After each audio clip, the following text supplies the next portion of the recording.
మేము సహజంగా ఉండే మీడియాతో చెప్తున్న ముఖ్యమంత్రి గారి స్థాయి వ్యక్తి ఈరోజు ఇరిగేషన్ శాఖ మంత్రిగా ఉన్నట్టుగా మాట్లాడుతూ అవన్నిటిని చెప్తుంటే ముఖ్యమంత్రికి అవగాహన లేదంటే నీకున్నది సోయిగా నీకున్నదా అవగాహన ఉంటే ఎవడైనా నీళ్లు లేని కానీ ఎత్తిపోయామని చెప్పి ప్రతిపాదన చేస్తాడా?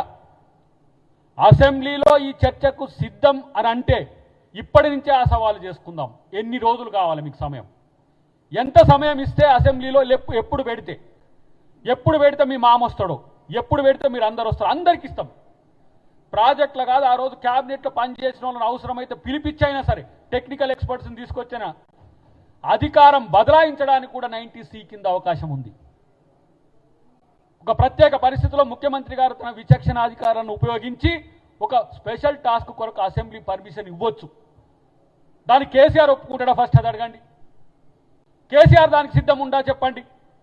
కేసీఆర్ సిద్ధం ఉండడు. సొంటకాయ లెక్క ఇద్దరు వచ్చి తీర్మా డ్రామాలు కొడుతూ ఉంటారు పైన. కాబట్టి తస్మాత్ జాగ్రత్త. పిచ్చిగా అబద్ధాలు మాట్లాడితే అనే విషయాన్ని గుర్తుపెట్టుకోండి. అబద్ధాలు ఆడుతున్నారు మీరు అని. బాగుండదు, ఖబర్దార్ హరీష్ రావు అని చెప్పి నేను ఈరోజు హెచ్చరిస్తున్నా. ఇంకా ఇట్లనే ఉంటుంది. ముఖ్యమంత్రి ఇట్నే మాట్లాడతాం, మేము ఇట్లనే మాట్లాడతాం, అబద్ధాలు చెప్తూనే ఉంటాం. మేము అబద్ధాలు చెప్తాం, మమ్మల్ని అంటోడు ఎవరు లేడు. మిమ్మల్ని మీ పరిస్థితి ఎట్లొచ్చిందిరా అంటే ప్లీజ్ అరెస్ట్ మీ అనేటట్టు వచ్చిందిరా నాయన మీకు.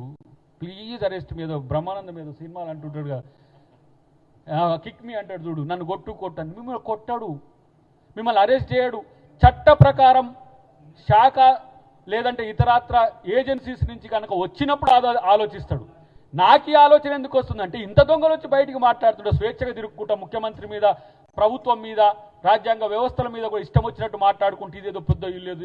ఆయన అంటాడు, హరీష్ రావు అంటుండు, చావు నోట్లో తలకాయ పెట్టి చావుకు దగ్గర పోయి తెలంగాణ తెచ్చిన మేము తెలంగాణ. ఒరే నాయన, మళ్ళీ ఎన్నిసార్లు అనిపిస్తావు?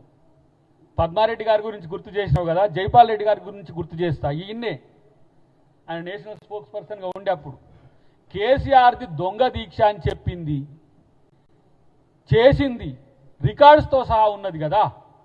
నేనంటున్నా, మా శ్రీకాంతాచారి కిరోసిన్ పోసుకున్నోడు తగలబడ్డాడు.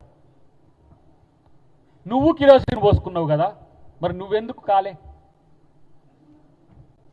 నీ వల్ల 1200 మంది పైచిలకు చనిపోయిండ్రు. ఇంత దుర్మార్గు నువ్వు. ఆయన అరే మన కొరకు ఎవరైనా చస్తారా, ఏమన్నా చేస్తే అట్లా ఇట్లా చేస్తే దీక్ష చేస్తే ఎవ్వరు చావరు నీ కోసం. తెలంగాణ కొరకు చావడానికి సిద్ధపడ్డారు.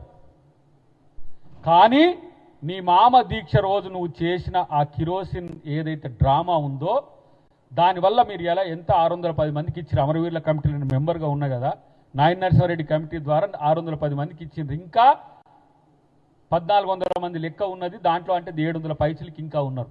నీ పుణ్యాన ఈ ఆత్మహత్యలు జరిగినాయి.